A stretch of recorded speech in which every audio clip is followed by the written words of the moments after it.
So you can begin an order for a customer by clicking New Order, and the screen will change to be the New Order screen.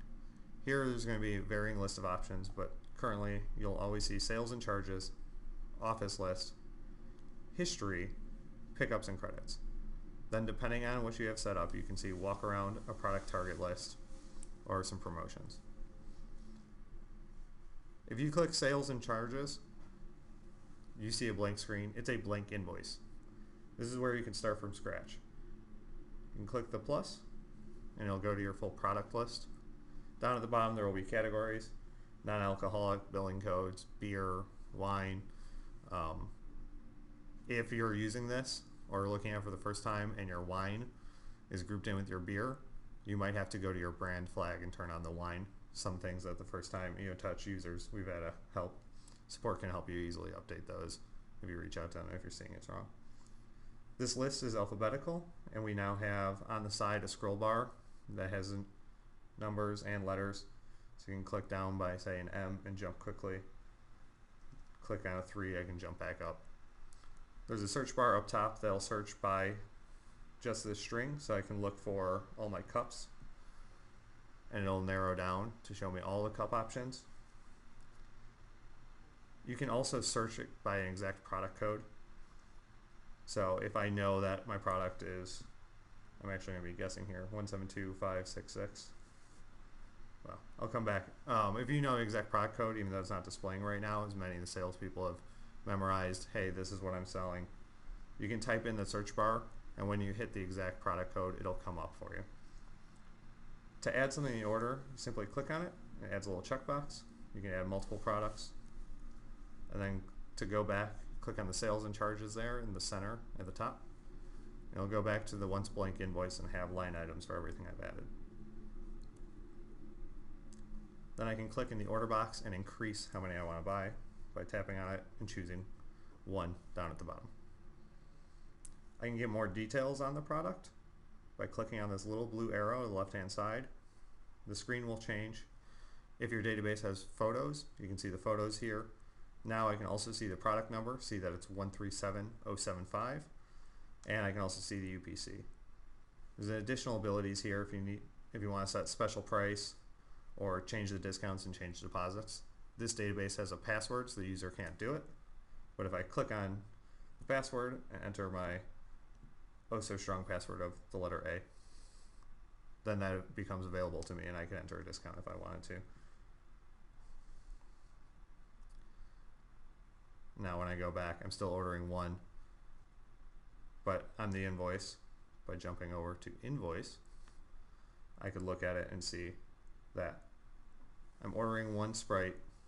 I'll scroll through here, not knowing how big everyone's screens are. So I'm Sprite, I've got 1 on order. The price for this customer is $10.58, and I've got an additional discount of $1 that I put in. Invoice is a good way to review, especially for the people who are new to eoTouch, to make sure that before they leave, they can skim over and make sure they ordered what they ordered until they're used to the device. I'm going to go back to Sales and Charges, and it's condensed because everything else was at 0. But this may be a slow method. This is starting an invoice from scratch. What's actually more popular for new users is going to the Office List or the History, where you can see everything that's been purchased in the past. Office List should be following your shelf sequence, and the History should be following what's been purchased. There's been talks of changing how the history displays before this comes off beta, or in the near future show a bit more detail. But when I'm in History, I can tap on a product and it extends, and now I can see what is ordered, such as on the 23rd, the 13th at the bottom row. I can also see an idea of here and there. This has to do with walkarounds, and I'll get into it slightly in the future, but here and there would be displaying inventory counts from the location. I have the same options to click on the blue and go and see a picture and choose special quantity and discount. And to create my order here from the history list, just click on order, and I can enter number 4 and go ahead and move on through. There is a quick way to tab through these that I'm not sure quite how I can display this, but If you notice down at the bottom, there are numbers, but there's no arrow keys. I saw yesterday someone sent an email asking about they wanted arrow keys to quickly kind of tab through so that they could go down in between. If you're in the gray area down by the number pad, you can flick. So if anyone happens to be also running this in front of them, I'm simply touching my finger to the bottom gray area and flicking my finger up, and I'm able to tab through quickly, and I never have to touch each line item to help me create the order. So by just flicking up, the cursor moves down a spot. It's tabbing through the available fields for me. Anyway, so I've created a fairly large order here through flicking through and randomly generating stuff. I can review this by clicking on Invoice on the side, and the invoice will show me a printed invoice, potential order number, the address and everything, total due. This allows me to double check what I've ordered, especially if I ordered things from multiple screens, say from the history and sales and charges and promotions. And if I see anything wrong, I can click up on sales and charges. It'll only show me what's actively on the invoice. I can go ahead and change my order right there.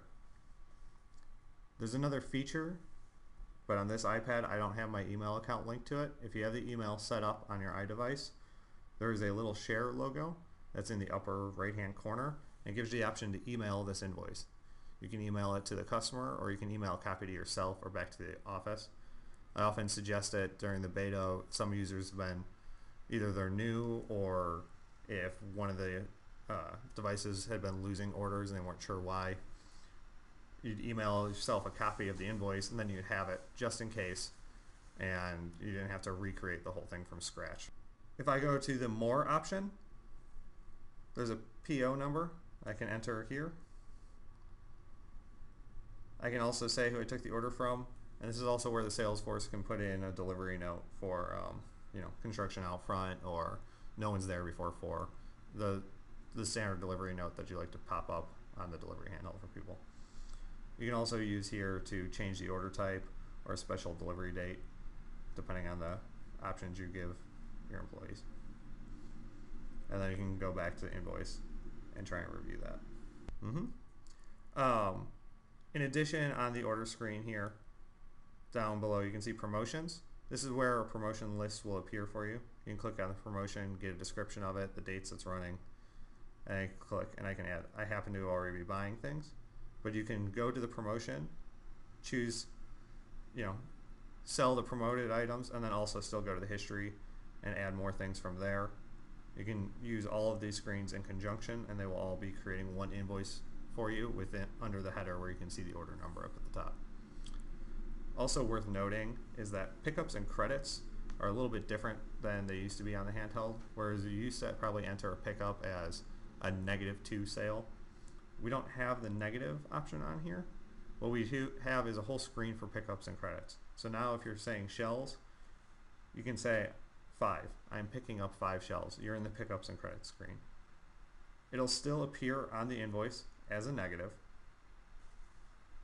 but it's separated out to try and prevent a little confusion versus what's being ordered and what's the separate idea of here's some returns or here's some damage.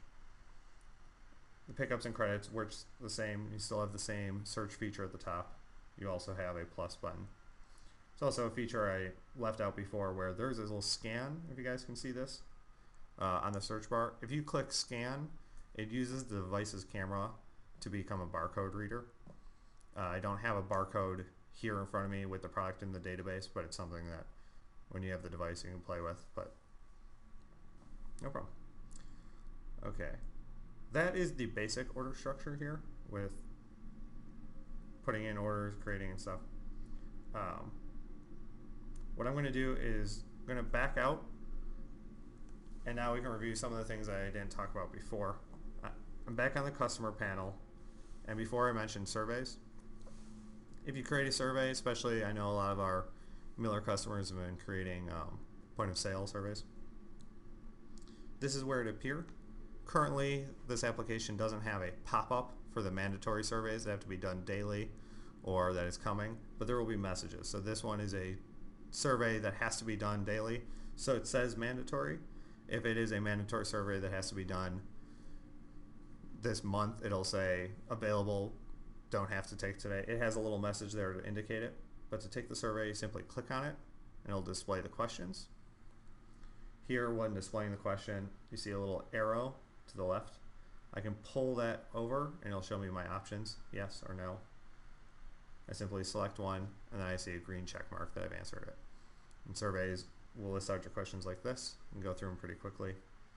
And then when I'm done, I click off. Oh, let me back out. And now it says the survey name and it says that it's done, that I answered it today. Another common survey is taps. If you have taps in your system, whether yours or competitors, and you expect a tap survey, this is where it'll display. I've already set up a location in here. So when I click on taps, I have two locations, a bar and a second bar, but for the sake of demonstration, I'll add another. To do that, you simply click edit. You see a blank one that appears. This one I'll call the third bar, and choose done. My third bar has no tap handles yet. If I click on third bar, it becomes the header on the right hand side. By choosing edit, it gives me the option to add things. You'll see a gravity point. I'll explain a little bit more about gravity points when I get into the walkarounds in the very near future. But to add things, I click on the green plus and it'll take me to my tap handles. It's defaulting to my tap handles, and I check next to each of them by tapping on them. Also at the bottom, much like the beer and wine or billing codes, there's an option for competitors. I created a competitor tap handle. If I click on competitors, it shows. And I can also add a competitor's tap handle. Now I can back out, see the taps that I've added. I can use my finger on the right hand side to drag them to fix the order of how they're displayed.